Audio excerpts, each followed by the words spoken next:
प्रभु का धन्यवाद होवे अज दे सच्चे समय के लिए। एक बार फिर प्रभु ने सानू ये मौका दिता है सो कि असी प्रभु के वचनों को देख सकीए। मेरे प्यारो, जिस तरह तुसी जानते हो आप प्रभु के वचन के विचों देख रहे हैं प्रभु यीशु नू अपना जीवन देने के बावजूद असी क्यों परेशान हाँ। सो इस गल नू असी सीख रहे हैं। सो अज असी इस गल नू अगे सीखण लई जावांगे। सो शुरू करन तो पहला असी प्रार्थना करते हैं। सर्वशक्तिमान पिता, धन्यवाद करते हैं प्रभु जी अज दे सच्चे समय के लिए। एक बार फिर तुसी सानू ये मौका दिता है कि असी तुहाडे वचनां नू देख सकीए। पिता, इस वीडियो के द्वारा जिन्नियां तक तेरी आवाज़ जावे, तेरा वचन जावे, तेरे लोग आशीष पाउण। और पिता, जो तुहाडी इच्छा है उसनूं तुसी प्रगट करना और तुहाडा नाम साडे एक एक दे जीवनां चों महिमा पाए। यीशु मसीह दे नाम दे च मंगदे, आमीन। सो आइए मेरे प्यारो, देख रहे हैं प्रभु यीशु नू अपना जीवन देने के बावजूद असी क्यों परेशान हाँ। पहला शमूएल 17 अध्याय दे विचों देख रहे हैं, 1 तो लैके 30 वचन तक असी देख चुके हैं। सो 30 वचन नू हजे देख रहे हैं, उहदे विच असी रुक गए सीगे। सो अज असी अगे वधना। सो हुण तक मेरे प्यारो, मैं शोर्ट दे विच लैके आ रहा। हुण तक असी इन्हां गल्लां दे विचों की समझिया, क्यों परेशान हाँ प्रभु यीशु नू जीवन देने के बावजूद। मैं कुछ पॉइंट करके अगे निकलूँगा। सो आपां देख रहे हैं कि 3 व्यक्तियों की सोच, गोलियत, दाऊद और शाऊल। 40 दिन तो इसराइल दे विच एक लड़ाई हो रही है। 40 दिन तो इसराइली और फलिस्ती आमो सामने, एक गोलियत निकल के आ रहा और 40 दिन तो परमेश्वर के लोगों को लज्जित कर रहा, शर्मिंदा करता। और राजा शाऊल तक भी डरिया, अपने तंबू दे विच निराश और हताश होकर बैठे आ। कितना खौफनाक एक माहौल आ। सो इहदे दरम्यान असी की देखते कि दाऊद दे बाप ने दाऊद नू एक जिम्मेदारी दी। सो इस तो पहला की देख रहे सी, असी अपने जीवन दे विच समस्यावां नू, दुखां नू, मुसीबतां नू, अलग अलग हालातां नू, दुख मुसीबतां समस्या करके नहीं देखना। ये समझना कि मेरे जीवन च चुनौती आ गई है या मेरे जीवन च चैलेंज आ गया, मैं इसका सामना करना। अगर अपने जीवन च दुख, परेशानी, मुसीबत करके ही असी देखिया तो फिर वो सानू निराश और हताश करूगा। अगर उन्होंने चैलेंज करके देखोगे, अगर उन्होंने ये समझोगे कि चुनौती मेरे सामने आ गई है, तो फिर उसका सामना करने का भी परमेश्वर सानू बल देगा। सो ये दरम्यान असी की देखिया होर अगे, ये दरम्यान ही जदों गोलियत इजराइल नू लज्जित कर रहा, शर्मिंदा कर रहा, दाऊद दे बाप ने दाऊद नू कहा कि जा अपने भरावां दा हाल चाल पुछ के आ। क्यों? क्योंकि दाऊद दे 3 भरा फौज दे विच शामिल आ। वो कहंदा कि जा अपने भरावां दा कुशल जान के आ, हाल चाल देख के आ। सो दाऊद नू जदों दाऊद दा बाप एक जिम्मेदारी सौंपदा, दाऊद नू पहला ही एक जिम्मेदारी सौंपी गई है। वो की सीगी? वो पहला ही भेडां चार रहा। ਉਹਦੇ दरम्यान बाप ने एक होर काम कह दिता कि अपने भरावां दा हाल चाल पुछ के आ। सो की देख रहे हैं, परमेश्वर इस वाक्य नूं ध्यान नाल देख रहा और परमेश्वर ही ये माहौल बना रहा कि दाऊद लड़ाई के मैदान च पहुंचे। क्यों? क्योंकि दाऊद वफादार सी। आपां देखिया जदों ਉਹਦੇ बाप ने ਉਹਨੂੰ अपने भरावां दा हाल चाल पुछण लई भेज रहा, कुछ खाण दीयां चीज़ां भेज रहा, तो दाऊद अपनियां भेडां नूं रखवाले दे हत्थ विच रख के जा रहा। जदों रखवाले दे हत्थ च रख के जा रहा तो दिख रहा, समझ आ रहा कि दाऊद कितना वफादार आ, अपने काम के प्रति कितना वफादार, जो सौंपया गया उहदे प्रति कितना वफादार आ। इसलिए मेरे प्यारो, परमेश्वर भी ध्यान नाल देख रहा। इस करके सानू भी जिथे रखिया, जिस हाल च रखिया, असी वफादार रहना। वफादार होवांगे तो असी चैलेंज, चुनौतियों का सामना करने वाले हो सकते। अगर असी जिम्मेवार नहीं हाँ, वफादार नहीं हाँ, हालात आऊगे सानू निराश और हताश करनगे। सो फिर जो कुछ खाण दीयां चीज़ां लड़ाई के मैदान च दाऊद अपने भरावां वास्ते लैके जा रहा, उधर असी की देखते कि उधर जाके दाऊद जो समान लैके आया, उधर पहरेदार के हाथ च सौंप के फिर वो अगे गया, अपने भरावां दा हाल चाल पुछण लई गया, अगली स्थिति नूं जाके देखिया। सो उधर भी की देखिया, फिर वफादारी, जो घर तो आया वह भी इदा सिट के नहीं अगे भजया, वह भी पहरेदार के हत्थ दे विच। इस करके मेरे प्यारो, इस होर गल की देख रहे असी, ਵਫਾਦਾਰੀ ਦਾ ਹੋਣਾ ਸਾਡੇ ਜੀਵਨ 'ਚ ਜ਼ਰੂਰੀ ਆ। ਅਗਰ ਅਸੀਂ ਦੁੱਖਾਂ ਪਰਿਸਥਿਤੀਆਂ ਦੇ ਵਿੱਚ ਮਜ਼ਬੂਤੀ ਨਾਲ ਖੜੇ ਹੋਣਾ ਆ, ਅਗਰ ਅਸੀਂ ਹਰ ਹਾਲਾਤ ਦਾ ਸਾਹਮਣਾ ਕਰਨਾ, ਸਾਨੂੰ ਪਰਮੇਸ਼ਰ ਨੇ ਜਿੱਥੇ ਰੱਖਿਆ ਅਸੀਂ ਕਿੰਨੇ ਵਫਾਦਾਰ ਆ, ਅਸੀਂ ਕਿੰਨੇ ਜ਼ਿੰਮੇਵਾਰ ਆ, ਪਰਮੇਸ਼ਰ ਧਿਆਨ ਨਾਲ ਦੇਖ ਰਿਹਾ। ਸੋ ਇਸ ਇੱਕ ਚੀਜ਼ ਹੋਰ ਇਹ ਤੋਂ ਸਮਝਣੀ ਅਸੀਂ ਕਿ ਨਿੱਜੀ ਜੀਵਨਾਂ ਦੇ ਵਿੱਚੋਂ ਹੀ ਪਰਮੇਸ਼ਰ ਸਾਨੂੰ ਦੇਖ ਕੇ ਸਾਡੇ ਜੀਵਨ 'ਚ ਮਹਿਮਾ ਪ੍ਰਗਟ ਕਰਦਾ।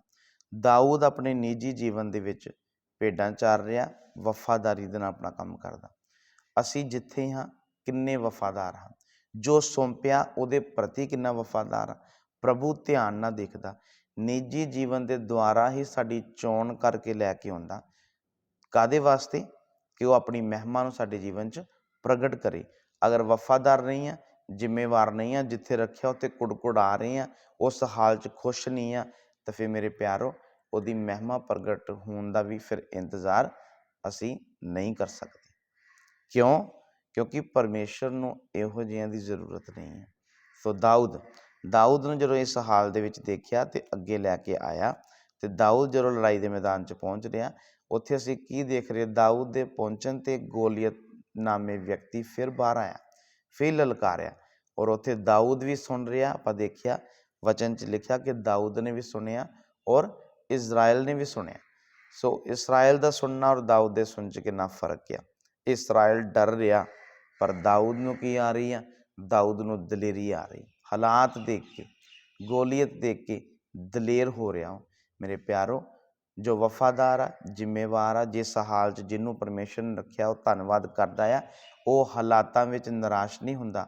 ਹਾਲਾਤ ਜਦੋਂ ਉਹਦੇ ਸਾਹਮਣੇ ਆਉਂਦੇ ਆ ਤੇ ਉਹ ਸਾਹਮਣਾ ਕਰਨ ਲਈ ਵੀ ਕੀ ਹੋ ਜਾਂਦਾ? ਤਿਆਰ ਹੁੰਦਾ। ਪਰਮੇਸ਼ਰ ਉਹਨੂੰ ਬਲ ਦੇ ਦਿੰਦਾ ਕਿ ਉਸ ਹਾਲਾਤ ਦਾ ਕੀ ਕਰ ਸਕੇ? ਉਹ ਸਾਹਮਣਾ ਕਰ ਸਕੇ। ਸੋ ਇੱਕ ਚੀਜ਼ ਇੱਧਰ ਅਸੀਂ ਹੋਰ ਦੇਖਣੀ ਹੈ। ਹੋਰ ਅਸੀਂ ਇੱਧਰ ਕੀ ਦੇਖ ਰਹੇ ਹਾਂ? ਇੱਕ ਚੀਜ਼ ਉੱਧਰ ਵੀ ਧਿਆਨ ਦੇਣਾ ਕਿ ਗੋਲੀਅਤ ਨੂੰ ਮਾਰਨ ਦੇ ਲਈ, ਉਹਦਾ ਸਾਹਮਣਾ ਕਰਨ ਲਈ ਦਾਊਦ ਨੂੰ ਕਿਸੇ ਨੇ ਕਿਹਾ ਨਹੀਂ ਆ। ਕਿਸੇ ਨੇ ਨਹੀਂ ਕਿਹਾ ਕਿ ਜਾ ਕੇ ਤੈਨੂੰ ਮਾਰੇ ਦਾ ਸਾਹਮਣਾ ਕਰ, ਭਰਾਵਾਂ ਦਾ ਹਾਲ ਚਾਲ ਪੁੱਛਣ ਆਇਆ। ਕੀ ਦੇਖ ਰਹੇ ਆ? ਗੋਲੀਅਤ ਨੂੰ ਮਾਰਨ ਦੇ ਲਈ ਦਾਊਦ ਖੁਦ ਤਿਆਰ ਆ। ਦਾਊਦ, ਤੁਸੀਂ ਇੱਕ ਚਰਵਾਹੇ ਹੋ ਔਰ ਇਹ ਬਚਪਨ ਦਾ ਯੋਧਾ ਆ। ਕੀ ਸੋਚ ਰਹੇ? ਦਾਊਦ ਨੂੰ ਇਹ ਚਿੰਤਾ ਨਹੀਂ ਕਿ ਜਾਨ ਚਲੀ ਜਾਵੇ, ਇਹ ਚਿੰਤਾ ਆ ਕਿ ਮੈਂ ਇਹ ਕਲੰਕ ਜਿਹੜਾ ਇਸਰਾਇਲ ਤੋਂ ਚੁੱਕਣਾ। ਅਗਰ ਇਹ ਨਹੀਂ ਚੁੱਕਿਆ ਗਿਆ, ਆਉਣ ਵਾਲੀਆਂ ਪੀੜ੍ਹੀਆਂ ਕੀ ਸੋਚੂਗੀ? ਆਉਣ ਵਾਲੇ ਵੰਸ਼ਜ ਜਦੋਂ ਅੱਗੇ ਆਉਣਗੇ ਤੇ ਕੀ ਕਹਿਣਗੇ? ਸੁਣਤੀ ਆ ਕੇ ਪਰਮੇਸ਼ਰ ਦੇ ਲੋਕਾਂ ਨੂੰ ਲੱਜਿਤ ਕਰਦਾ ਰਿਹਾ, ਗਾਲਾਂ ਕੱਢਦਾ ਰਿਹਾ। ਔਰ ਸਾਡੇ ਜਿਹੜੇ ਪੁਰਾਣੇ ਸੀਗੇ, ਸਾਡੇ ਤੋਂ ਪਹਿਲਾਂ ਸੀਗੇ, ਉਹ ਡਰਦੇ ਰਹੇ, ਤੰਬੂਆਂ 'ਚ ਵੜਦੇ ਰਹੇ। ਇਹ ਨਹੀਂ, ਆਉਣ ਵਾਲੇ ਸਮੇਂ ਦੇ ਵਿੱਚ ਲੋਕ ਕੀ ਸੋਚਣਗੇ? ਇਹ ਕਲੰਕ ਮੈਂ ਇਸਰਾਇਲ ਤੋਂ ਕੀ ਕਰਨਾ? ਦੂਰ ਕਰਨਾ। ਕੀ ਦੇਖ ਰਹੇ ਆ? ਇਹ ਜ਼ਿੰਮੇਵਾਰੀ ਦਾਊਦ ਨੂੰ ਸੌਂਪੀ ਨਹੀਂ ਗਈ, ਤੂੰ ਗੋਲੀਅਤ ਨੂੰ ਮਾਰ। ਇਹ ਜ਼ਿੰਮੇਵਾਰੀ ਦਾਊਦ ਖੁਦ ਲੈ ਰਿਹਾ। ਸੋ ਮੇਰੇ ਪਿਆਰੋ, ਇੱਥੋਂ ਕੀ ਸਿੱਖਣ ਲਈ ਮਿਲਿਆ? ਆਤਮਿਕ ਜ਼ਿੰਮੇਵਾਰੀਆਂ ਦਿੱਤੀਆਂ ਨਹੀਂ ਜਾਂਦੀਆਂ, ਆਤਮਿਕ ਜ਼ਿੰਮੇਵਾਰੀਆਂ ਅਸੀਂ ਖੁਦ ਲੈਣੀਆਂ। ਜਿਸ ਪ੍ਰਕਾਰ ਉਦਾਹਰਨ ਦੇ ਤੌਰ 'ਤੇ ਕਲੀਸਿਆ ਦੇ ਵਿੱਚ ਕਈ ਪ੍ਰਕਾਰ ਦੇ, ਜਦੋਂ ਅਸੀਂ ਚੱਲਦੇ ਹਾਂ ਸੰਗਤੀਆਂ ਮੀਟਿੰਗਾਂ ਦੇ ਵਿੱਚ, ਕਈ ਪ੍ਰਕਾਰ ਦੀਆਂ ਸੇਵਾਵਾਂ ਹੁੰਦੀਆਂ। ਸੋ ਕਈ ਭੈਣ ਭਰਾਵਾਂ ਦੀ ਸੋਚ ਕੀ ਹੁੰਦੀ? ਅਗਰ ਪਾਸਟਰ ਕਹੂਗਾ ਤੇ ਅਸੀਂ ਕਰਨਾ, ਜੇ ਪਾਸਟਰ ਸਾਡੀ ਡਿਊਟੀ ਨਹੀਂ ਲਗਾਊਗਾ ਤੇ ਅਸੀਂ ਨਹੀਂ ਕਰਨਾ। ਮੇਰੇ ਪਿਆਰੋ, ਇਸ ਪ੍ਰਕਾਰ ਨਹੀਂ। ਸੋ ਦਾਊਦ ਨੂੰ ਦੇਖ ਰਹੇ ਨਾ, ਗੋਲੀਅਤ ਨੂੰ ਮਾਰਨ ਲਈ ਕਿਸੇ ਨੇ ਕਿਹਾ ਨਹੀਂ ਆ, ਖੁਦ ਉਹਨੂੰ ਮਾਰਨ ਲਈ ਕੀ ਆ? ਤਿਆਰ ਆ। ਸੋ ਭੇਡਾਂ ਚਾਰਨ ਦੀ ਜ਼ਿੰਮੇਵਾਰੀ ਦਾਊਦ ਦੇ ਬਾਪ ਨੇ ਦਾਊਦ ਨੂੰ ਦਿੱਤੀ ਹੋਈ ਆ। ਭਰਾਵਾਂ ਦਾ ਹਾਲ ਚਾਲ ਪੁੱਛ ਕੇ ਆ, ਕੁਝ ਖਾਣ ਦੀਆਂ ਚੀਜ਼ਾਂ ਲੈ ਕੇ ਆ, ਇਹ ਵੀ ਜ਼ਿੰਮੇਵਾਰੀ ਦਾਊਦ ਦੇ ਬਾਪ ਨੇ ਹੀ ਦਾਊਦ ਨੂੰ ਦਿੱਤੀ ਆ। ਸੋ ਦਾਊਦ, ਗੋਲੀਅਤ ਨੂੰ ਮਾਰਨ ਦੀ ਜ਼ਿੰਮੇਵਾਰੀ ਤੈਨੂੰ ਕੌਣ ਦੇ ਰਿਹਾ? ਮੇਰੇ ਪਿਆਰੋ, ਆਤਮਿਕ ਜ਼ਿੰਮੇਵਾਰੀ ਲਈ ਦਾਊਦ ਖੁਦ ਤਿਆਰ ਆ। ਇਸ ਕੰਮ ਲਈ ਖੁਦ ਤਿਆਰ ਆ ਕਿ ਇਹ ਅਸੁਣਤੀ ਹੈ ਕੌਣ ਜਿਹੜਾ ਪਰਮੇਸ਼ਰ ਦੇ ਲੋਕਾਂ ਨੂੰ ਲਲਕਾਰੇ, ਲੱਜਿਤ ਕਰੇ। ਸੋ ਇਸੇ ਪ੍ਰਕਾਰ ਮੇਰੇ ਪਿਆਰੋ, ਆਤਮਿਕ ਤੌਰ 'ਤੇ ਅਸੀਂ ਆਪਣੇ ਜੀਵਨ 'ਤੇ ਧਿਆਨ ਕਰਨਾ। ਜੋ ਆਤਮਿਕ ਤੌਰ 'ਤੇ ਗਿਰਾਵਟਾਂ ਆ, ਉੱਤੇ ਧਿਆਨ ਕਰਨਾ। ਜਿਹੜੀਆਂ ਗੱਲਾਂ ਸਾਨੂੰ ਆਤਮਾ ਤੋਂ ਦੂਰ ਕਰਦੀਆਂ, ਸਾਨੂੰ ਕਿਸੇ ਨੇ ਆ ਕੇ ਦੱਸਣਾ ਨਹੀਂ ਵੀ ਤੂੰ ਇੱਦਾਂ ਕਰ, ਤੂੰ ਇੱਦਾਂ ਕਰ। ਵਚਨ ਸਾਡੇ ਸਾਹਮਣੇ, ਸੰਗਤੀ ਪ੍ਰਾਰਥਨਾ ਕਰਦੇ ਸਿੱਖਦੇ ਹਾਂ ਅਸੀਂ, ਔਰ ਬਲ ਉੱਤੇ ਖੁਦ ਪਾਉਣਾ। ਉਸ ਚੀਜ਼ ਨੂੰ ਆਪਣੇ ਆਪ ਤੋਂ ਦੂਰ ਅਸੀਂ ਖੁਦ ਕਰਨਾ, ਜਿਹੜੀ ਸਾਨੂੰ ਪਰਮੇਸ਼ਰ ਤੋਂ, ਉਹਦੇ ਵਚਨ ਤੋਂ ਕੀ ਕਰਦੀ? ਦੂਰ ਕਰਦੀ। ਸੋ ਇੱਧਰ ਕੀ ਦੇਖ ਰਹੇ ਆਪਾਂ? ਆਤਮਿਕ ਜ਼ਿੰਮੇਵਾਰੀਆਂ ਕਹਿਣ 'ਤੇ ਨਹੀਂ ਲਈ ਦੀਆਂ ਹੁੰਦੀਆਂ, ਉਹ ਅਸੀਂ ਖੁਦ ਲੈਣੀਆਂ। ਦਾਊਦ ਨੂੰ ਕਿਹਾ ਨਹੀਂ ਜਾ ਰਿਹਾ ਇਸ ਕਰਕੇ ਰੱਬ ਦੇ ਕੰਮ ਦੇ ਲਈ, ਪ੍ਰਭੂ ਦੀ ਸੇਵਾ ਦੇ ਲਈ ਖੁਦ ਅੱਗੇ ਆਉਣਾ, ਬਿਨਾਂ ਕਹੇ ਆਉਣਾ, ਇਸ ਚੀਜ਼ ਨੂੰ ਪਰਮੇਸ਼ਰ ਧਿਆਨ ਦੇ ਨਾਲ ਦੇਖਦਾ ਪਿਆ। ਸੋ ਅਸੀਂ ਅੱਗੇ ਕੀ ਦੇਖ ਰਹੇ ਹਾਂ, ਜਦ ਦਾਊਦ ਨੂੰ ਜਦੋਂ ਪਤਾ ਲੱਗਾ ਕਿ ਇਹਨੂੰ ਮਾਰਨ ਦਾ ਇਨਾਮ ਵੀ ਆ, ਤੇ ਦਾਊਦ ਪੁੱਛਦਾ ਵੀ ਪਿਆ ਕੀ ਇਨਾਮ ਆ। ਇੱਥੋਂ ਕੀ ਸਮਝਿਆ ਸੀਗਾ, ਇਨਾਮ ਦਾ ਭੁੱਖਾ ਨਹੀਂ ਆ, ਇਨਾਮ ਨਹੀਂ ਚਾਹੀਦਾ। ਲਕਸ਼ ਕੀ ਆ, ਸੋਚ ਕੀ ਆ ਕਿ ਇਹ ਕਲੰਕ ਮੈਂ ਚੁੱਕਣਾ। ਇਸਰਾਏਲ ਇਨਾਮ ਲੈਣ ਦੇ ਬਾਵਜੂਦ ਵੀ ਡਰਦਾ ਪਿਆ। ਕਿਉਂ? ਕਿਉਂਕਿ ਪਰਮੇਸ਼ਰ ਦੀ ਹਜ਼ੂਰੀ ਉਹਨਾਂ ਦੇ ਨਾਲ ਨਹੀਂ ਹੈ। ਜਿਹਦੇ ਨਾਲ ਹਜ਼ੂਰੀ ਹੁੰਦੀ ਆ, ਉਹ ਲਾਲਚ ਦੇ ਨਾਲ ਪਰਮੇਸ਼ਰ ਦੇ ਪਿੱਛੇ ਨਹੀਂ ਚੱਲਦਾ। ਉਹਨੂੰ ਕੋਈ ਲਾਲਚ ਦੇ ਨਾਲ ਨਹੀਂ, ਕੁਛ ਮਿਲੇ ਨਾ ਮਿਲੇ ਉਹ ਪ੍ਰਭੂ ਦਾ ਧੰਨਵਾਦ ਕਰਦਾ। ਅੱਜ ਕੀ ਦੇਖ ਰਹੇ ਆ, ਅੱਜ ਕਲੀਸਿਆਵਾਂ ਦੇ ਵਿੱਚ ਕੀ ਆ, ਲੋਕ ਜਾਂਦੇ ਆ ਚਰਚਾਂ ਦੇ ਵਿੱਚ, ਪਰ ਕੀ ਹੁੰਦਾ, ਲਾਲਚ ਲਈ ਜਾਂਦੇ। ਮੇਰਾ ਵਿਗੜਿਆ ਕੰਮ ਬਣ ਜਾਵੇ, ਮੈਨੂੰ ਆਸ਼ੀਸ਼ ਮਿਲ ਜਾਵੇ, ਮੈਨੂੰ ਮੇਰੀ ਸਮੱਸਿਆ ਦੂਰ ਹੋ ਜਾਵੇ, ਮੇਰੇ ਦੁੱਖ ਦੂਰ ਹੋ ਜਾਣ, ਮੇਰੇ ਵੀਜ਼ੇ ਲੱਗ ਜਾਣ, ਮੇਰੇ ਆਹ ਕੰਮ ਹੋ ਜਾਣ। ਮੇਰੇ ਪਿਆਰੋ, ਸਿਰਫ ਸਵਾਰਥ ਲਈ, ਸਿਰਫ ਇਨਾਮ ਪਾਉਣ ਲਈ ਜਾਂਦੇ ਆ ਕਿ ਬਸ ਦੁੱਖ ਪਰੇਸ਼ਾਨੀਆਂ ਹਟ ਜਾਣ। ਲੇਕਿਨ ਹਜ਼ੂਰੀ ਪਾਇਆ ਹੋਇਆ ਹਰ ਹਾਲ 'ਚ ਚੱਲਣ ਲਈ ਕੀ ਹੁੰਦਾ, ਹਰ ਹਾਲ 'ਚ ਚੱਲਣ ਲਈ ਤਿਆਰ ਆ। ਉਹ ਕੈਸੀ ਵੀ ਪਰਿਸਥਿਤੀ ਆ, ਕੈਸਾ ਵੀ ਮਾਹੌਲ ਆ, ਉਹ ਆਪਣੇ ਹਾਲਾਤ ਨੂੰ ਸਹੀ ਕਰਾਉਣ ਲਈ ਕਲੀਸਿਆ 'ਚ ਨਹੀਂ ਹੁੰਦਾ। ਹਾਲਾਤ ਕੈਸਾ ਵੀ ਆ, ਉਹਦੇ ਅੰਦਰ ਇੱਕ ਇੱਛਾ ਆ, ਮੈਂ ਇਸ ਹਾਲ 'ਚ ਚੱਲ ਕੇ ਆਪਣੀ ਮੁਕਤੀ ਦੇ ਕੰਮ ਨੂੰ ਕੀ ਕਰਨਾ, ਪੂਰਾ ਕਰਨਾ। ਹਾਲੇਲੂਇਆ। ਸੋ ਇੱਧਰ ਕੀ ਦੇਖ ਰਹੇ ਆ, ਦਾਊਦ ਇਨਾਮ ਦੇ ਬਾਵਜੂਦ, ਇਨਾਮ ਨਹੀਂ ਆ ਲਕਸ਼ ਉਹਦਾ, ਮੈਂ ਇੱਕ ਕਲੰਕ ਚੁੱਕਣਾ। ਇਸ ਲਈ ਮੇਰੇ ਪਿਆਰੋ, ਪ੍ਰਭੂ ਦੇ ਪਿੱਛੇ ਚੱਲਦੇ ਆ, ਆਪਣੀਆਂ ਦੁੱਖ ਪਰੇਸ਼ਾਨੀਆਂ ਮੁਸੀਬਤਾਂ ਹਟਾਉਣ ਲਈ ਨਹੀਂ ਚੱਲਣਾ, ਦੁੱਖ ਪਰੇਸ਼ਾਨੀਆਂ ਮੁਸੀਬਤਾਂ ਲੈ ਕੇ ਚੱਲਣਾ ਨਾਲ ਅਸੀਂ। ਔਰ ਕੀ ਕਰਨਾ, ਪ੍ਰਭੂ ਦਾ ਧੰਨਵਾਦ ਕਰਨਾ, ਕਿਉਂਕਿ ਸਾਨੂੰ ਪਰਮੇਸ਼ਰ ਨੇ ਆਪਣੇ ਹੱਥ ਵਿੱਚ ਲਿਆ ਹੋਇਆ। ਜੋ ਕਰਦਾ ਸਾਡੇ ਲਈ ਚੰਗਾ ਕਰਦਾ, ਕੁਛ ਗਲਤ ਨਹੀਂ ਸਾਡੇ ਲਈ ਕਰਦਾ। ਕਿਉਂਕਿ ਵਚਨ 'ਚ ਲਿਖਿਆ, ਸਾਰੀਆਂ ਗੱਲਾਂ ਮਿਲ ਕੇ ਭਲਾਈ ਨੂੰ ਉਤਪੰਨ ਕਰਦੀਆਂ। ਇਸ ਲਈ ਸਾਡਾ ਪ੍ਰਭੂ ਸਾਡਾ ਵੈਰੀ ਨਹੀਂ ਆ, ਉਹ ਸਾਡਾ ਬਾਪ ਆ, ਉਹ ਸਾਡੇ ਲਈ ਚੰਗਾ ਹੀ ਕਰਦਾ। ਇਸ ਕਰਕੇ ਸਾਨੂੰ ਬਾਪ ਨੂੰ ਕਹਿਣ ਦੀ ਲੋੜ ਨਹੀਂ ਆ, ਸਾਡੇ ਦੁੱਖ ਪਰੇਸ਼ਾਨੀਆਂ ਹਟਾ ਦੇ, ਸਾਨੂੰ ਇਨਾਮ ਕੀ ਮਿਲੂਗਾ, ਸਾਨੂੰ ਸਾਡੇ ਲਈ ਕੀ ਰੱਖਿਆ ਹੋਇਆ ਆ। ਹਜ਼ੂਰੀ ਪਾਇਆ ਹੋਇਆ, ਬਿਨਾਂ ਸਵਾਰਥ ਤੋਂ ਚੱਲਦਾ। ਸੋ ਅੱਗੇ ਕੀ ਦੇਖ ਰਹੇ, ਜਦੋਂ ਦਾਊਦ ਗੱਲਾਂ ਕਰਦਾ ਪਿਆ, ਸੁਣਦਾ ਪਿਆ, ਭਰਾ ਆ ਗਏ, ਭਰਾਵਾਂ ਨੂੰ ਗੁੱਸਾ ਚੜ੍ਹ ਗਿਆ। ਭਰਾ ਵੀ ਕਹਿੰਦਾ, ਤੂੰ ਇੱਥੇ ਕੀ ਲੈਣ ਆਇਆ, ਸਾਨੂੰ ਪਤਾ ਤੂੰ ਸਾਡਾ ਤਮਾਸ਼ਾ ਦੇਖਣ ਲਈ ਆਇਆ। ਕਿਉਂਕਿ ਭਰਾ ਨੂੰ ਸ਼ਰਮ ਵੀ ਆ ਰਹੀ ਨਾ, ਵੀ ਅਸੀਂ ਲੁਕਦੇ ਫਿਰਦੇ ਪਏ ਤੇ ਛੋਟੇ ਭਰਾ ਨੇ ਆ ਕੇ ਦੇਖ ਲਿਆ ਤੇ ਹੁਣ ਘਰ ਜਾ ਕੇ ਦੱਸੂਗਾ। ਤੇ ਫਿਰ ਅਗਲੀ ਗੱਲ ਵੀ ਕੀ ਕਰ ਰਿਹਾ, ਉਹ ਕਹਿੰਦਾ ਜਾ ਕੇ ਥੋੜ੍ਹੀਆਂ ਜਿਹੀਆਂ ਭੇਡਾਂ, ਮਤਲਬ ਦਾਊਦ ਨੂੰ ਲੱਜਿਤ ਵੀ ਕਰਦਾ ਪਿਆ, ਦਾਊਦ ਨੂੰ ਸ਼ਰਮਿੰਦਾ ਵੀ ਕਰ ਰਿਹਾ। ਉਹ ਇਹ ਗੱਲ ਕਹਿ ਕੇ ਜਾ ਕੇ ਥੋੜ੍ਹੀਆਂ ਜਿਹੀਆਂ ਭੇਡਾਂ ਚਾਰ, ਮਤਲਬ ਤੂੰ ਇਸੇ ਯੋਗ ਆ ਭੇਡਾਂ ਭੁੱਡਾ ਚਾਰਨ ਦੇ। ਸੋ ਮੇਰੇ ਪਿਆਰੋ, ਇੱਧਰ ਅਸੀਂ ਕੀ ਸਿੱਖਣ ਲਈ ਮਿਲਦਾ ਪਿਆ, ਹਜ਼ੂਰੀ ਪਾਇਆ ਹੋਇਆ ਉਹਨੂੰ ਕੋਈ ਲੱਜਿਤ ਵੀ ਕਰੇ, ਉਹਨੂੰ ਕੋਈ ਸ਼ਰਮਿੰਦਾ ਵੀ ਕਰੇ, ਉਹਨੂੰ ਕੋਈ ਟਿੱਚਰ ਟਾਂਚ ਵੀ ਕਰੇ, ਕੁਛ ਕਹਿ ਵੀ ਦੇਵੇ, ਤੇ ਉਹਦੇ ਅੰਦਰੋਂ ਹਜ਼ੂਰੀ ਜਾਂਦੀ ਨਹੀਂ ਆ। ਉਹ ਆਪਣੇ ਮਕਸਦ ਵੱਲ, ਆਪਣੀ ਮੁਕਤੀ ਦੇ ਕੰਮ ਵੱਲ ਕੀ ਹੁੰਦਾ, ਲੱਗਾ ਰਹਿੰਦਾ। ਅੱਜ ਕਲੀਸਿਆਵਾਂ ਦੇ ਵਿੱਚ ਅਗਰ ਇੱਕ ਭੈਣ ਭਰਾ ਨੇ ਦੂਜੇ ਭੈਣ ਭਰਾ ਨੂੰ ਮਾੜਾ ਜਾਂ ਕੁਛ ਕਹਿ ਦਿੱਤਾ, ਬਸ ਨਾਲ ਹੀ ਸਾਰੀ ਬੰਦਗੀ ਦਾ ਰੰਗ ਉਤਰ ਜਾਂਦਾ, ਜੋ ਸਿੱਖਿਆ ਸਾਰਾ ਨਿਕਲ ਜਾਂਦਾ। ਉਸੇ ਵੇਲੇ ਗੁੱਸੇ ਨਾਰਾਜ਼ਗੀਆਂ ਸ਼ੁਰੂ ਹੋ ਜਾਂਦੀਆਂ। ਲੇਕਿਨ ਜਿਹਨੇ ਹਜ਼ੂਰੀ ਪਾਈ ਆ, ਉਹਦੇ ਲਈ ਇਹ ਗੱਲ ਕੁਛ ਮਾਇਨੇ ਨਹੀਂ ਰੱਖਦੀ, ਮੈਨੂੰ ਉਹਨੇ ਕਹਿ ਦਿੱਤਾ, ਮੈਨੂੰ ਉਹਨੇ ਇੱਦਾਂ ਕਹਿ ਦਿੱਤਾ, ਉਹ ਮੈਨੂੰ ਇੱਦਾਂ ਕਹਿੰਦਾ ਪਿਆ, ਉਹਦੇ ਲਈ ਇਹ ਚੀਜ਼ਾਂ ਕੁਛ ਮਾਇਨੇ ਨਹੀਂ ਰੱਖਦੀਆਂ। ਅਸੀਂ ਕੀ ਦੇਖਿਆ, ਭਰਾ ਦੇ ਇਹ ਗੱਲ ਕਹਿਣ ਦੇ ਬਾਵਜੂਦ ਵੀ ਦਾਊਦ ਉੱਥੇ ਹੀ ਆ, ਤੇ ਫਿਰ ਪਹਿਲਾਂ ਦੇ ਵਾਂਗ ਗੱਲਾਂ ਕਰਦਾ ਪਿਆ, ਇਹ ਅਸੁਣਤੀ ਹੈ ਕੌਣ। ਸੋ ਇੱਕ ਗੱਲ ਇੱਧਰ ਕੀ ਦੇਖ ਰਹੇ ਸੀਗੇ, ਉਹਨੇ ਕਿਹਾ ਕਿ ਜਾ ਕੇ ਥੋੜ੍ਹੀਆਂ ਜਿਹੀਆਂ ਭੇਡਾਂ ਚਾਰ। ਕੀ ਦੇਖਿਆ ਸੀਗਾ, ਜਿਹਦੇ ਨਾਲ ਹਜ਼ੂਰੀ ਨਹੀਂ ਆ ਉਹਨੂੰ ਭੇਡਾਂ ਦੀ ਚਿੰਤਾ, ਤੇ ਜਿਹਦੇ ਨਾਲ ਹਜ਼ੂਰੀ ਆ ਉਹਨੂੰ ਇਹ ਚਿੰਤਾ ਕਿ ਮੈਂ ਕਲੰਕ ਦੂਰ ਕਰਨਾ। ਸੋ ਭਰਾ ਨੂੰ ਇਹ ਚਿੰਤਾ ਕਿ ਭੇਡਾਂ 'ਚ ਭੁੱਡਾ ਚਾਰ, ਜਾ ਕੇ ਧਿਆਨ ਰੱਖ ਭੇਡਾਂ ਦਾ, ਤੇ ਜਿਹੜਾ ਚਰਵਾਹਾ ਆ ਉਹਨੂੰ ਇਹ ਚਿੰਤਾ ਕਿ ਮੈਂ ਇਹ ਕਲੰਕ ਚੁੱਕਣਾ। ਸੋ ਕੀ ਸਮਝ ਆ ਰਿਹਾ, ਹਜ਼ੂਰੀ ਪਾਏ ਹੋਏ ਨੂੰ ਇਹੀ ਚਿੰਤਾ ਆ ਕਿ ਮੇਰਾ ਆਤਮਿਕ ਜੀਵਨ ਕਿੰਨਾ ਕੁ ਬਣ ਗਿਆ, ਸਮਾਂ ਥੋੜ੍ਹਾ ਆ, ਕੰਮ ਮੁਕਤੀ ਦਾ ਜ਼ਿਆਦਾ ਆ। ਸੋ ਕਿਹੜੀ ਮੇਰੇ 'ਚ ਕਮੀ ਆ, ਕਿਹੜੀ ਗਲਤੀ ਆ, ਮੈਂ ਉਹਨੂੰ ਆਪਣੇ ਜੀਵਨ ਤੋਂ ਦੂਰ ਕਰਨਾ। ਉਹਨੂੰ ਇਹ ਚਿੰਤਾ ਨਹੀਂ ਹੁੰਦੀ ਕਿ ਮੈਂ ਹੁਣ ਬੰਦਗੀ 'ਚ ਆਇਆ, ਕਦੋਂ ਪਾਸਟਰ ਸਮਾਪਤ ਕਰੇ ਤੇ ਮੈਂ ਘਰ ਜਾ ਕੇ ਆਪਣਾ ਵੀ ਕੰਮ ਕਰਨਾ, ਮੈਂ ਆਪਣਾ ਵੀ ਕੰਮ ਕਰਨਾ। ਜਿਨ੍ਹਾਂ ਅੰਦਰ ਇਹ ਸੋਚ ਆ, ਸਮਝ ਆ ਰਿਹਾ ਕਿ ਪਰਮੇਸ਼ਰ ਦੀ ਉਪਸਥਿਤੀ ਇਹਦੇ ਨਾਲ ਨਹੀਂ ਹੈ, ਇਹਨੂੰ ਤਾਂ ਆਪਣੇ ਕੰਮਾਂ ਦੀ ਤਾਂ ਆਪਣੇ ਘਰ ਦੀ ਹੀ ਕੀ ਆ, ਇਹਨੂੰ ਚਿੰਤਾ ਹਜ਼ੂਰੀ 'ਚ ਬੰਦਗੀ 'ਚ ਆ ਕੇ ਵੀ ਬਸ ਧਿਆਨ ਹੁੰਦਾ ਕਿਹੜੀ ਬੰਦਗੀ ਖਤਮ ਹੋਏ ਤੇ ਮੈਂ घर चला जावां। दाऊद नूं हुण जान की चिंता नहीं है। दाऊद नूं चिंता की गोलीयत नूं मैं खत्म करके ही घर वापस जाना। सो इस तो बाद असीं आ गए सीगे 29 और 30 वचन च। सो मेरे प्यारो मैं अज फिर 29 30 वचन पढ़ूंगा और अगे आपां निकलांगे पहला शमूएल 17 की 29 30। सो इधर असीं की देख रहे सीगे, दाऊद बोलिया मैं हुण की कीता है, भला कोई कारण नहीं।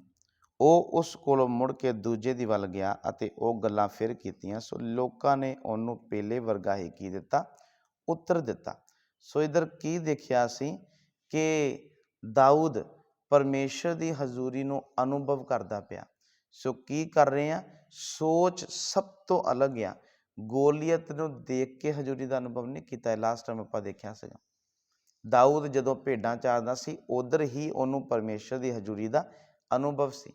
ਸੋ ਇੱਧਰ ਵੀ ਅਸੀਂ ਦੇਖਿਆ ਸੀਗਾ ਕਿ ਕਈਆਂ ਨੂੰ ਬੰਦਗੀ 'ਚ ਆ ਕੇ ਹਜ਼ੂਰੀ ਦਾ ਅਨੁਭਵ ਹੁੰਦਾ, ਕਈ ਆ ਕੇ ਦਲੇਰੀ ਪਾਉਂਦੇ, ਮਸਾਂ ਪਾਉਂਦੇ, ਆ ਕੇ ਬੜਾ ਦਲੇਰ ਹੋ ਜਾਂਦੇ ਬੰਦਗੀ 'ਚ, ਜਾਂ ਜਦੋਂ ਕਿਸੇ 'ਚ ਦੁਸ਼ਟ ਆਤਮਾ ਹੀ ਡਰਦੇ ਮਾਰੇ ਤਾੜੀਆਂ ਮਾਰਨ ਲੱਗ ਪੈਂਦੇ, ਆਰਾਧਨਾ ਕਰਨ ਲੱਗ ਪੈਂਦੇ। ਇੱਦਾਂ ਨਹੀਂ, ਦਾਊਦ ਜਦੋਂ ਇਕੱਲਾ ਆ ਉਦੋਂ ਹੀ ਹਜ਼ੂਰੀ ਦਾ ਕੀ ਆ ਉਹਨੂੰ ਅਨੁਭਵ ਆ। ਮੇਰੇ ਪਿਆਰੋ ਜਦੋਂ ਅਸੀਂ ਇਕੱਲੇ ਹਾਂ ਅਸੀਂ ਕੀ ਹਾਂ, ਪਰਮੇਸ਼ਰ ਧਿਆਨ ਦੇ ਨਾਲ ਦੇਖਦਾ। ਸੋ ਇਹਨੂੰ ਦੇਖਿਆ ਹੈ, ਇਸ ਲਈ ਮੈਂ ਜਲਦੀ ਅੱਗੇ ਵੱਧ ਰਿਹਾ। ਇਸ ਕਰਕੇ ਅਗਰ ਸਾਨੂੰ ਹਜ਼ੂਰੀ ਦਾ ਅਹਿਸਾਸ ਨਹੀਂ ਆ ਫਿਰ ਸਾਡੇ ਲਈ ਸਮੱਸਿਆ ਹੀ ਆ, ਫਿਰ ਚੁਣੌਤੀ ਨਹੀਂ ਹੋਊਗੀ। ਅਗਰ ਹਜ਼ੂਰੀ ਦਾ ਅਹਿਸਾਸ ਆ ਫਿਰ ਸਮੱਸਿਆ ਨਹੀਂ, ਫਿਰ ਉਹ ਚੁਣੌਤੀ ਜਾਂ ਚੈਲੰਜ ਬਣ ਜਾਂਦਾ। ਇਸ ਕਰਕੇ ਮੇਰੇ ਪਿਆਰੋ ਗੋਲੀਅਤ ਦਾ ਸਾਹਮਣਾ ਕਰਨ ਤੋਂ ਪਹਿਲਾਂ ਹੀ ਅਸਲ ਦੇ ਵਿੱਚ ਦਾਊਦ ਕੀ ਹੋ ਗਿਆ, ਦਾਊਦ ਲੜਾਈ ਜਿੱਤ ਚੁੱਕਾ ਸੀਗਾ। ਭਰਾ ਦੇ ਨਾਲ ਗੱਲ ਕਰਦੇ ਸਮੇਂ ਹੀ ਦਾਊਦ ਲੜਾਈ ਜਿੱਤ ਚੁੱਕਾ ਆ। ਜਦੋਂ ਭਰਾ ਦੇ ਨਾਲ ਕੀ ਕਰ ਰਿਹਾ, ਉਹ ਗੱਲ ਹੀ ਕਰਦਾ ਪਿਆ। ਇਸ ਕਰਕੇ ਸਾਡੇ ਜੀਵਨ ਵਿੱਚ ਹੋਰ ਵੀ ਬੜੇ ਗੋਲੀਅਤ ਆ ਰਹੇ ਆ। ਹੁਣ ਸਾਡਾ ਕੀ ਕੰਮ ਆ, ਅਸੀਂ ਉਹਦੀ ਹਜ਼ੂਰੀ ਨੂੰ ਮਹਿਸੂਸ ਕਰਨਾ। ਗੋਲੀਅਤ ਤੋਂ ਭਾਵ ਕੀ ਆ, ਹੋਰ ਵੀ ਕਈ ਪ੍ਰਕਾਰ ਦੀਆਂ ਦੁੱਖ ਪਰੇਸ਼ਾਨੀਆਂ ਮੁਸੀਬਤਾਂ ਅਲੱਗ ਪ੍ਰਕਾਰ ਦੇ ਨਾਲ ਹਾਲਾਤ ਸਾਡੇ ਜੀਵਨ 'ਚ ਆ ਰਹੇ ਆ। ਹੁਣ ਸਾਡਾ ਕੰਮ ਕੀ ਆ, ਅਸੀਂ ਹਾਲਾਤਾਂ ਨੂੰ ਨਹੀਂ ਦੇਖਣਾ, ਸਾਡੇ ਨਾਲ ਜੋ ਆ ਉਹਦੀ ਹਜ਼ੂਰੀ ਨੂੰ ਕੀ ਕਰਨਾ, ਅਸੀਂ ਉਹਦੀ ਹਜ਼ੂਰੀ ਨੂੰ ਮਹਿਸੂਸ ਕਰਨਾ। ਹਾਲੇਲੂਇਆ। ਸੋ ਅੱਜ 31 ਤੋਂ ਮੈਂ 37 ਜਾ ਰਿਹਾ, ਧਿਆਨ ਨਾਲ ਸੁਣਨਾ। 31 ਵਚਨ ਤੋਂ 37 ਤੱਕ।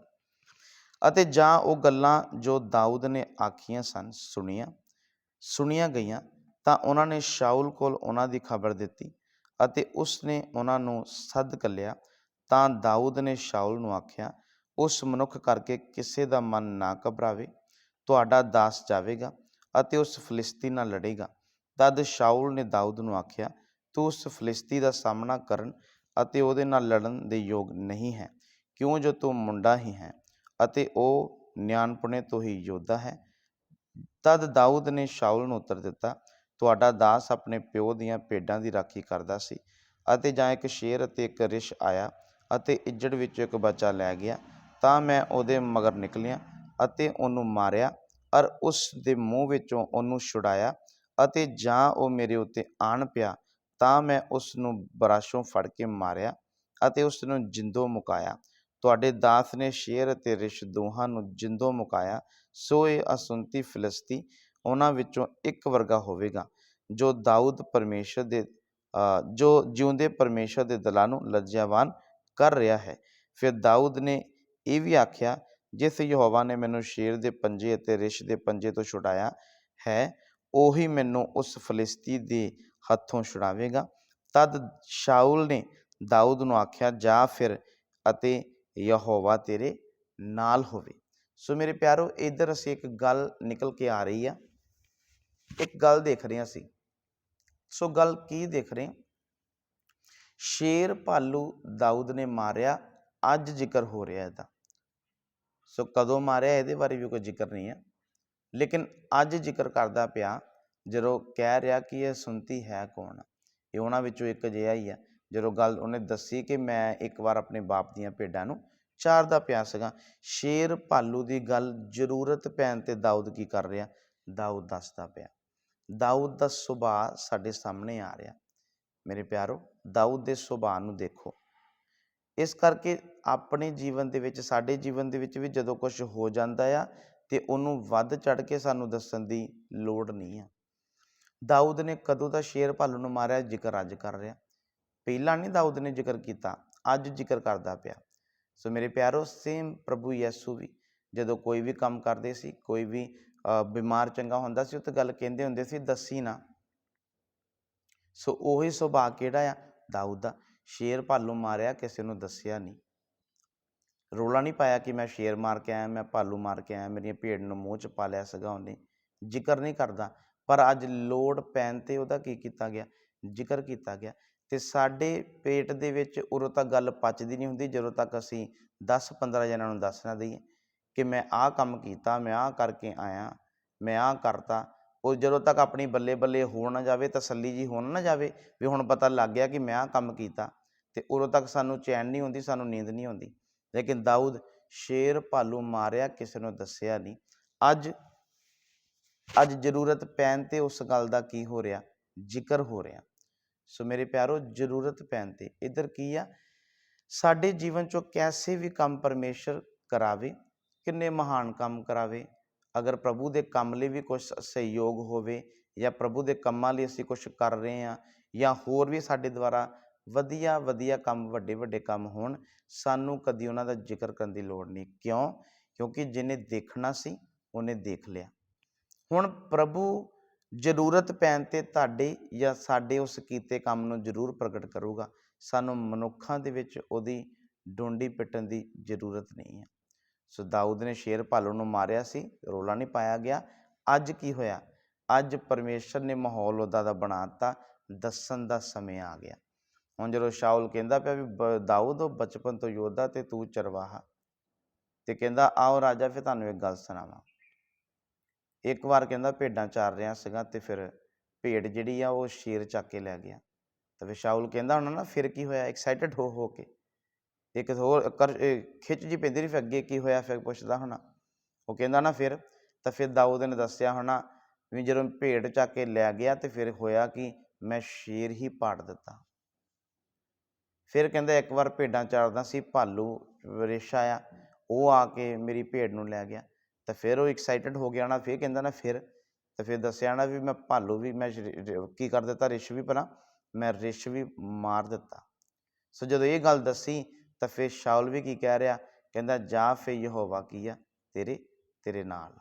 ਅੱਜ ਉਸ ਗੱਲ ਦਾ ਜ਼ਿਕਰ ਹੋਇਆ। ਮੇਰੇ ਪਿਆਰੋ, ਸਾਡੇ ਕੰਮ ਜਿਨ੍ਹਾਂ ਨੂੰ ਪਰਮੇਸ਼ਰ ਦੇਖਦਾ ਪਿਆ, ਮਹਾਨ ਕੰਮ ਆ, ਵੱਡੇ ਕੰਮ ਆ, ਵਧੀਆ ਤੁਸੀਂ ਕੰਮ ਕਰਦੇ ਹੋ, ਅਸੀਂ ਵਧੀਆ ਕੰਮ ਕਰਦੇ ਹਾਂ, ਸਾਨੂੰ ਮਨੁੱਖਾਂ 'ਚ ਉਹਦਾ ਰੌਲਾ ਪਾਉਣ ਦੀ ਲੋੜ ਨਹੀਂ, ਮਨੁੱਖਾਂ ਕੋਲੋਂ ਵਾਹ ਲੈਣ ਦੀ ਲੋੜ ਨਹੀਂ। ਇੱਕ ਪਰਮੇਸ਼ਰ ਸਾਨੂੰ ਬਲ ਦਿੰਦਾ ਆ, ਇੱਕ ਪਰਮੇਸ਼ਰ ਸਾਡੇ ਲਈ ਇੰਤਜ਼ਾਮ ਕਰਦਾ ਆ, ਔਰ ਸਾਡੇ ਦੁਆਰਾ ਹੋ ਰਿਹਾ ਆ। ਪ੍ਰਭੂ ਦਾ ਧੰਨਵਾਦ, ਇੱਕ ਮਨੁੱਖ ਕੁਛ ਨਹੀਂ ਹੈ। ਸੋ ਇੱਧਰ ਦਾਊਦ ਦੇ ਦੁਆਰਾ ਵੀ ਹੋਇਆ, ਕੋਈ ਰੌਲਾ ਨਹੀਂ ਪਾਇਆ। ਅੱਜ ਜ਼ਰੂਰਤ ਪੈਣ 'ਤੇ ਪਰਮੇਸ਼ਰ ਨੇ ਉਹ ਮਾਹੌਲ ਬਣਾ ਦਿੱਤਾ। ਅਗਰ ਸਾਡੇ ਦੁਆਰਾ ਹੋਏ ਕੰਮਾਂ ਦਾ ਅਗਰ ਜ਼ਿਕਰ ਹੋਣਾ, ਪਰਮੇਸ਼ਰ ਮਾਹੌਲ ਬਣਾ ਦਊਗਾ ਜਿੱਥੇ ਲੋੜ ਆ। ਅੱਜ ਮਾਹੌਲ ਬਣਾ ਹੀ ਦਿੱਤਾ। ਅੱਜ ਦਾਊਦ ਉਸ ਗੱਲ ਦਾ ਕੀ ਕਰ ਰਿਹਾ, ਦਾਊਦ ਉਸ ਗੱਲ ਦਾ ਜ਼ਿਕਰ ਕਰਦਾ ਪਿਆ। ਇਸ ਕਰਕੇ ਮੇਰੇ ਪਿਆਰੋ, ਧਿਆਨ ਰੱਖਣਾ। ਜਦੋਂ ਇਹ ਗੱਲ ਕਹੀ ਆ, ਕਹਿੰਦਾ ਜਿਹਨੇ, ਫਿਰ ਦਾਊਦ ਇੱਕ ਗੱਲ ਬੜੀ ਜ਼ਬਰਦਸਤ ਕਰ ਰਿਹਾ, ਕਹਿੰਦਾ ਜਿਹਨੇ ਉੱਧਰ ਸ਼ੇਰ ਅਤੇ ਭਾਲੂ ਮਾਰਨ ਦੇ ਵਿੱਚ ਮੇਰੀ ਮਦਦ ਕੀਤੀ ਸੀ, ਉਹ ਕੀ ਆ, ਉਹ ਇਸ ਗੋਲੀਅਤ ਨੂੰ ਮਾਰਨ ਦੇ ਵਿੱਚ ਵੀ ਮੇਰੀ ਕੀ ਕਰੂਗਾ, ਮੇਰੀ ਮਦਦ ਕਰੂਗਾ। ਇਸ ਕਰਕੇ ਮੇਰੇ ਪਿਆਰੋ, ਸਮਝਣਾ ਇੱਧਰ ਇੱਕ ਗੱਲ ਦਾਊਦ ਕੀ ਕਰ ਰਿਹਾ ਪਿਆ। ਦਾਊਦ ਨਾਲ ਇਹ ਵੀ ਦੱਸੀ ਜਾਂਦਾ ਕਿ ਸ਼ੇਰ ਭਾਲੂ ਮੈਂ ਨਹੀਂ ਮਾਰਿਆ, ਜਿਹਨੇ ਉੱਧਰ ਮੇਰੀ ਮਦਦ ਕੀਤੀ। ਸਾਫ਼ ਦੱਸਦਾ ਪਿਆ ਕਿ ਪਰਮੇਸ਼ਰ ਨੇ ਮੇਰੀ ਮਦਦ ਕੀਤੀ। ਜੇ ਪਰਮੇਸ਼ਰ ਨੇ ਉੱਧਰ ਮੇਰੀ ਮਦਦ ਕੀਤੀ ਅਤੇ ਉਹ ਇੱਧਰ ਸ਼ੇਰ ਅਤੇ ਭਾਲੂ ਨੂੰ ਮਾਰਨ ਦੇ ਵਿੱਚ ਵੀ ਮੇਰੀ ਕੀ ਕਰੂਗਾ, ਮੇਰੀ ਮਦਦ ਕਰੂਗਾ। ਹਾਲੇਲੂਇਆ। ਸੋ ਦਾਊਦ ਆਪਣੇ ਆਪ ਨੂੰ ਨੀਵਾਂ ਵੀ ਕਰਦਾ ਪਿਆ ਕਿ ਮੈਂ ਨਹੀਂ ਕੁਛ ਵੀ ਕੀਤਾ। ਜੋ ਵੀ ਕੀਤਾ ਕਿਹਨੇ ਕੀਤਾ, ਪਰਮੇਸ਼ਰ ਨੇ ਕੀਤਾ। ਸੋ ਸ਼ਾਉਲ ਨੂੰ ਦੇਖੋ, ਇਹ ਡਰ ਦੇ ਮਾਰੇ ਆਪਣੇ ਤੰਬੂ ਦੇ ਵਿੱਚ ਆ, ਕਿੰਨਾ ਨਿਰਾਸ਼ ਔਰ ਹਤਾਸ਼ ਹੋ ਕੇ ਬੈਠਾ, ਸਭ ਤੋਂ ਲੰਬਾ ਇਸਰਾਇਲ ਦੇ ਵਿੱਚ।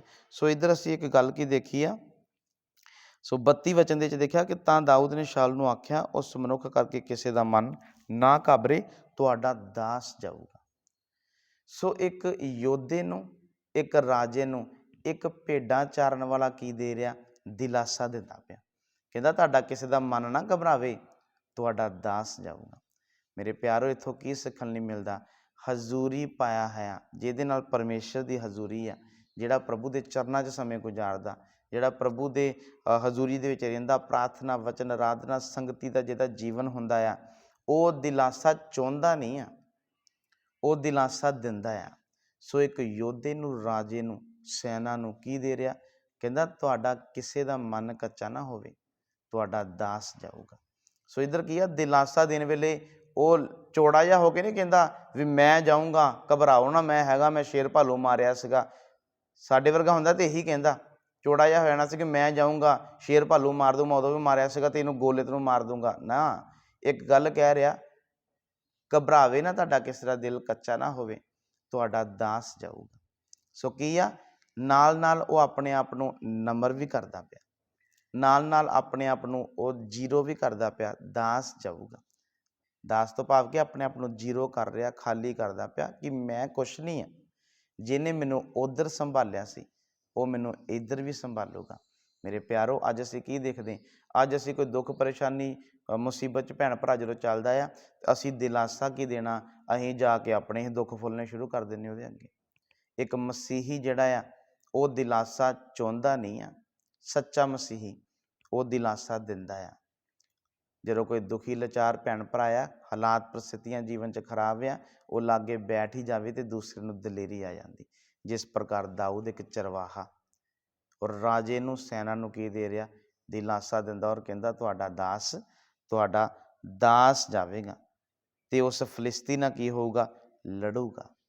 ਮੇਰੇ ਪਿਆਰੋ, ਸਾਫ਼ ਸਾਫ਼ ਸਮਝ ਆ ਰਿਹਾ, ਦਿਲਾਸਾ ਦਿੰਦਾ। ਅਸੀਂ ਆਪਣੇ ਜੀਵਨਾਂ 'ਤੇ ਧਿਆਨ ਕਰਨਾ, ਅਸੀਂ ਦਿਲਾਸਾ ਚਾਹੁੰਦੇ ਹੀ ਹਾਂ ਅੱਜ ਤੱਕ ਜਾਂ ਕਦੀ ਦਿਲਾਸਾ ਦਿੰਦੇ ਵੀ ਹਾਂ। ਭਾਵੇਂ ਆਪ ਕਠਿਨ ਹਾਲਾਤਾਂ ਦੇ ਵਿੱਚੋਂ ਲੰਘਦੇ ਹੋ, ਭਾਵੇਂ ਆਪ ਜੀਵਨ ਦੇ ਵਿੱਚ ਕਈ ਪ੍ਰਕਾਰ ਦੀਆਂ ਮੁਸੀਬਤਾਂ 'ਚ ਫਸੇ ਹੋ, ਪਰ ਸਾਡੀ ਮੁਸੀਬਤ, ਸਾਡੇ ਜੀਵਨ 'ਚ ਆਇਆ ਹੋਇਆ ਹਾਲਾਤ ਸਾਡੇ ਚਿਹਰਿਆਂ ਤੋਂ ਨਜ਼ਰ ਨਾ ਆਵੇ, ਦੂਸਰੇ ਨੂੰ ਇੱਦਾਂ ਹੀ ਲੱਗੇ, ਦੂਸਰਾ ਇੱਦਾਂ ਹੀ ਦੇਖੇ ਆਹ ਤਾਂ ਆਪਣੇ ਜੀਵਨ ਦੇ ਵਿੱਚ ਬੜਾ ਸੁਖੀ ਆ। ਭਾਵੇਂ ਆਪਣੇ ਜੀਵਨ 'ਚ ਤੂਫਾਨ ਮਚੇ ਹੋਣ, ਇੱਕ ਸੱਚੇ ਮਸੀਹੀ ਦੀ ਨਿਸ਼ਾਨੀ ਹੈ ਉਹ ਦੂਸਰਿਆਂ ਨੂੰ ਕੀ ਦਿੰਦਾ? ਦਿਲਾਸਾ ਦਿੰਦਾ। ਸੋ ਸ਼ਾਉਲ ਡਰ ਗਿਆ, ਤੰਬੂ ਦੇ ਵਿੱਚ ਬੈਠਾ ਆ, ਨਿਰਾਸ਼ ਹਤਾਸ਼ ਹੋ ਕੇ, ਕਿੰਨੇ ਘਾਬਰੇ ਹੋਏ ਆ। ਪਰ ਦਾਊਦ ਨੂੰ ਕੀ ਕਹਿੰਦਾ? ਕਹਿੰਦਾ ਜਾ ਫੇ ਯਹੋਵਾ ਕੀ ਆ? ਯਹੋਵਾ ਤੇਰੇ ਨਾਲ ਹੋਵੇ। ਸੋ ਮੇਰੇ ਪਿਆਰੋ, ਸ਼ਾਉਲ ਇੱਧਰ ਕੀ ਕਹਿ ਰਿਹਾ? ਜਾ ਫੇ ਯਹੋਵਾ ਕੀ ਆ? ਤੇਰੇ ਨਾਲ। ਕਿਉਂ ਇਹ ਗੱਲ ਕਹਿ ਰਿਹਾ? ਕਿਉਂਕਿ ਸ਼ਾਉਲ ਨੂੰ ਇਹ ਅਹਿਸਾਸ ਹੋ ਚੁੱਕਾ ਆ ਕਿ ਯਹੋਵਾ ਹੁਣ ਮੇਰੇ ਨਾਲ ਨਹੀਂ ਆ। ਕਿਉਂ? ਕਿਉਂਕਿ ਆਪਣੀਆਂ ਮਰਜ਼ੀਆਂ ਕਰ ਲਈਆਂ, ਆਪਣੀ ਇੱਛਾ ਦੇ ਅਨੁਸਾਰ ਚੱਲ ਪਿਆ, ਪਰਮੇਸ਼ਰ ਦੀ ਆਗਿਆ ਦਾ ਉਲੰਘਣਾ ਕਰ ਚੁੱਕਾ ਆ। ਪਤਾ ਲੱਗ ਗਿਆ ਕਿ ਮੈਂ ਤੇ ਆਗਿਆ ਤੋਂ ਹਟਿਆ, ਆਪਣੀ ਇੱਛਾ ਨੂੰ ਪੂਰਾ ਕੀਤਾ, ਆਪਣੀ ਮਰਜ਼ੀ ਨਾਲ ਚੱਲਿਆ ਔਰ ਮੇਰੇ ਜੀਵਨ 'ਚੋਂ ਕੀ ਹੋ ਗਈ ਆ? ਉਹਦੀ ਹਜ਼ੂਰੀ ਚਲੇ ਗਈ ਹੈ। ਇਸ ਲਈ ਦਾਊਦ, ਜਾ ਫੇ ਯਹੋਵਾ ਕੀ ਆ? ਤੇਰੇ ਨਾਲ। ਕਿਉਂ? ਮੇਰੇ ਨਾਲ ਹੁਣ ਪਰਮੇਸ਼ਰ ਨਹੀਂ ਆ। ਇਸ ਕਰਕੇ ਮੇਰੇ ਪਿਆਰੋ, ਸ਼ਾਉਲ ਨੂੰ ਵੀ ਅਹਿਸਾਸ ਹੋ ਗਿਆ ਕਿ ਦਾਊਦ ਨਾਲ ਪਰਮੇਸ਼ਰ ਦੀ ਕੀ ਆ? ਹਜ਼ੂਰੀ ਹੈ। ਸੋ ਮੇਰੇ ਪਿਆਰੋ, ਦੂਸਰੇ ਭੈਣ ਭਰਾਵਾਂ ਨੂੰ, ਦੂਸਰੇ ਲੋਕਾਂ ਨੂੰ ਸਾਡੀਆਂ ਗੱਲਾਂ ਤੋਂ, ਸਾਡੇ ਜੀਵਨ ਤੋਂ, ਸਾਡੇ ਚਾਲ ਚੱਲਣ ਤੋਂ ਇਹ ਅਹਿਸਾਸ ਹੋਣਾ ਕਿ ਪ੍ਰਭੂ ਦੀ ਹਜ਼ੂਰੀ ਇਹਦੇ ਨਾਲ ਆ। ਸੋ ਆਈਏ ਅੱਗੇ ਵਧਦੇ ਹਾਂ। 38 ਤੋਂ 40 ਮੈਂ ਪੜ੍ਹ ਦਿੰਦਾ, ਸਮਾਪਤੀ ਵੱਲ ਜਾ ਰਹੇ। ਸੋ 38 ਤੋਂ 40। ਤਾਂ ਸ਼ਾਉਲ ਨੇ ਆਪਣੇ ਹਥਿਆਰ ਦਾਊਦ ਨੂੰ ਪਹਿਨਾਏ ਅਤੇ ਇੱਕ ਪਿੱਤਲ ਦਾ ਟੋਪ ਉਹਦੇ ਸਿਰ ਉੱਤੇ ਧਰਿਆ ਅਤੇ ਸੰਜੋ ਵੀ ਉਹਨੂੰ ਪਹਿਨਾਈ ਅਤੇ ਦਾਊਦ ਨੇ ਆਪਣੀ ਤਲਵਾਰ ਸੰਜੋ ਉੱਤੇ ਬੰਨੀ ਅਤੇ ਤੁਰਨ ਦਾ ਉਦਮ ਕੀਤਾ, ਕਿਉਂ ਜੋ ਉਹਨੇ ਇਹਨਾਂ ਨੂੰ ਜਾਂਚਿਆ ਨਹੀਂ ਸੀ। ਤਦ ਦਾਊਦ ਨੇ ਸ਼ਾਉਲ ਨੂੰ ਆਖਿਆ, ਇਹਨਾਂ ਨਾਲ ਤਾਂ ਮੇਰੇ ਤੋਂ ਨਹੀਂ ਤੁਰਿਆ ਜਾਂਦਾ, ਕਿਉਂ ਜੋ ਮੈਂ ਉਹਨਾਂ ਨੂੰ ਪਰਖਿਆ ਨਹੀਂ। ਸੋ ਦਾਊਦ ਨੇ ਉਹ ਸਭ ਆਪਣੇ ਉੱਤੋਂ ਲਾਹ ਦਿੱਤੇ ਅਤੇ ਉਹਨੇ ਆਪਣੀ ਡਾਂਗ ਹੱਥ ਵਿੱਚ ਫੜ ਲਈ ਅਤੇ ਉਹਨੇ ਉਸ ਖੱਡ ਤੋਂ 5 ਚੀਕਨੇ ਪੱਥਰ ਚੁਣ ਲਏ ਅਤੇ ਉਹਨਾਂ ਨੂੰ ਆਜੜੀ ਦੇ ਝੋਲੇ ਵਿੱਚ ਜੋ ਉਹਦੇ ਕੋਲ ਸੀ, ਅਰਥਾਤ ਗੁਥਲੀ ਵਿੱਚ ਧਰ ਲਿਆ ਅਤੇ ਉਸ ਦਾ ਗੋਪੀਆ ਉਹਦੇ ਹੱਥ ਵਿੱਚ ਸੀ। ਸੋ ਉਹ ਉਸ ਫਲਿਸਤੀ ਦੇ ਨੇੜੇ ਜਾਣ ਲੱਗਾ। ਸੋ 38 ਤੋਂ 40 ਕੀ ਦੇਖ ਰਹੇ ਹਾਂ? ਸ਼ਾਉਲ ਕੀ ਕੁਛ ਦਾਊਦ ਨੂੰ ਦਿੰਦਾ ਪਿਆ, ਪਰ ਦਾਊਦ ਕੀ ਕਹਿ ਰਿਹਾ ਕਿ ਮੇਰੇ ਕੋਲ ਇਹ ਪਹਿਨ ਕੇ, ਇਹ ਚੱਕ ਕੇ ਚੱਲਣਾ ਕੀ ਆ? ਬੜਾ ਔਖਾ ਆ। ਸੋ ਦਾਊਦ ਕੀ ਕਰ ਰਿਹਾ?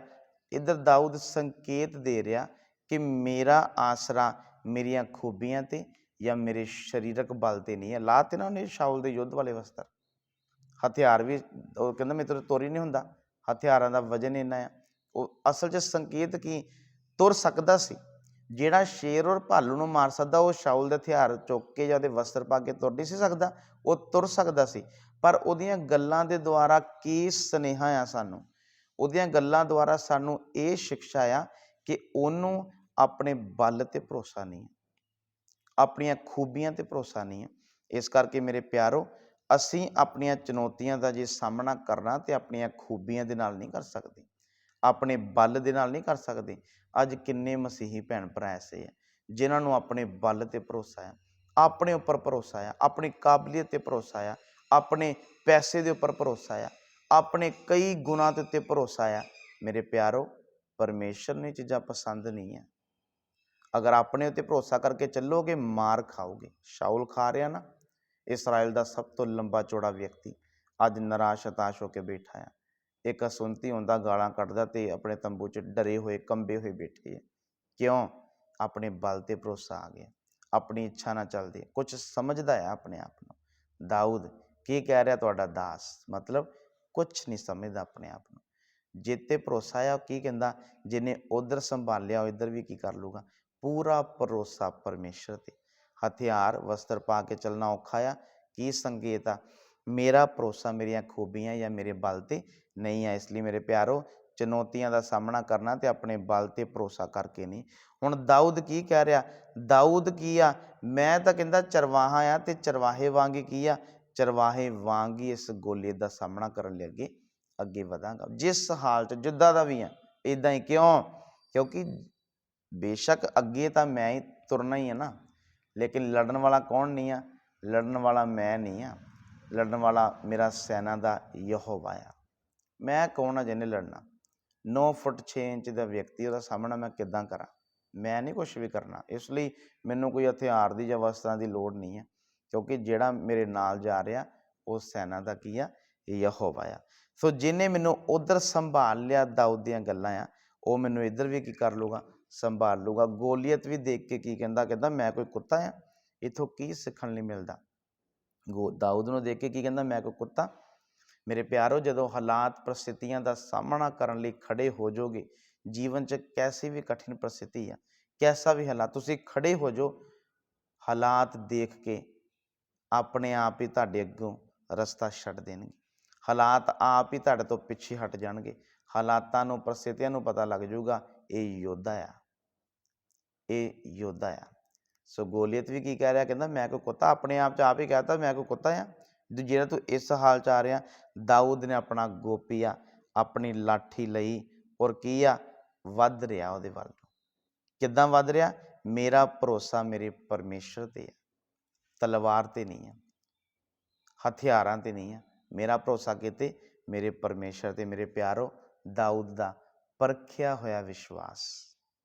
सो साडे जीवन दे विच जदों हालात परिस्थितियां आउंदियां, साडा विश्वास परखण लई आ रहीआं, साडा विश्वास परखण लई आ रही है। तो जदों आउंदे आ, चुप करके प्रभु के चरणों च बैठो, बल पाओ, प्रभु के कोलों ताकत पाओ। प्रभु मैं सहन नहीं सकता, मैनूं सहन लई की चाहिए? मैनूं बल चाहिए। प्रभु मैनूं शक्ति अपनी सामर्थ नाल की कर दो, अपनी सामर्थ नाल भरो। परखिया है विश्वास। सो गोलियत साडे विश्वास नूं परखण लई की आ रहा है। मेरे प्यारो, हालात परिस्थितियां, दुख मुसीबतां, कठिन पर हालात साडे जीवन च साडे विश्वास नूं परखण लई आ रहे हैं। अपने आप नूं जांचो कि मैं उन्हां हालातां दा सामना करन लई तैयार हाँ। अगर नहीं तैयार हाँ, साडे कोल मौका आ, असीं प्रभु दे चरनां च बैठीए और हर हालात दा सामना करन लई तैयार होईए। और प्रभु दी हजूरी तो बिना असीं कुछ नहीं कर सकते।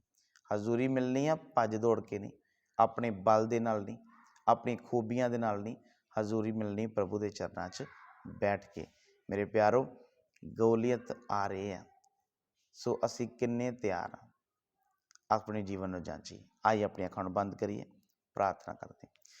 सर्वशक्तिमान पिता, धन्नवाद करदे प्रभु अच्छे मैसेज के द्वारा। पिता तुसीं मेरे नाल भी, सुनन वाले भैन भरावां दे नाल भी गल कीती है। ਧੰਨਵਾਦ ਹੋ ਪ੍ਰਭੂ, ਇਹਨਾਂ ਵਚਨਾਂ ਦੁਆਰਾ ਤੁਸੀਂ ਸਾਨੂੰ ਆਸ਼ੀਸ਼ ਦਿਓ, ਸਾਨੂੰ ਬਲ ਦਿਓ ਔਰ ਆਪਣੀ ਹਜ਼ੂਰੀ ਦੇ ਨਾਲ ਭਰੋ। ਜ਼ਿਆਦਾ ਤੋਂ ਜ਼ਿਆਦਾ ਸਮੇਂ ਤੁਹਾਡੇ ਚਰਨਾਂ 'ਚ ਬੈਠਣ ਦੇ ਲਈ, ਆਪਣਾ ਸੰਬੰਧ ਤੁਹਾਡੇ ਨਾਲ ਠੀਕ ਕਰਨ ਦੇ ਲਈ ਤੂੰ ਸਾਨੂੰ ਫਜ਼ਲ ਦੇ। ਔਰ ਪਿਤਾ, ਜੋ ਤੁਹਾਡੀ ਇੱਛਾ ਯੋਜਨਾ ਜਿਸ ਕੰਮ ਲਈ ਹੱਥ ਪਾਇਆ ਉਸ ਨੂੰ ਸਾਡੇ ਜੀਵਨਾਂ 'ਚ ਪੂਰਾ ਕਰੋ ਔਰ ਤੁਹਾਡਾ ਨਾਮ ਮਹਿਮਾ ਪਾਏ। ਯੀਸ਼ੂ ਮਸੀਹ ਦੇ ਨਾਮ ਦੇ 'ਚ ਮੰਗਦੇ, ਆਮੀਨ ਆਮੀਨ।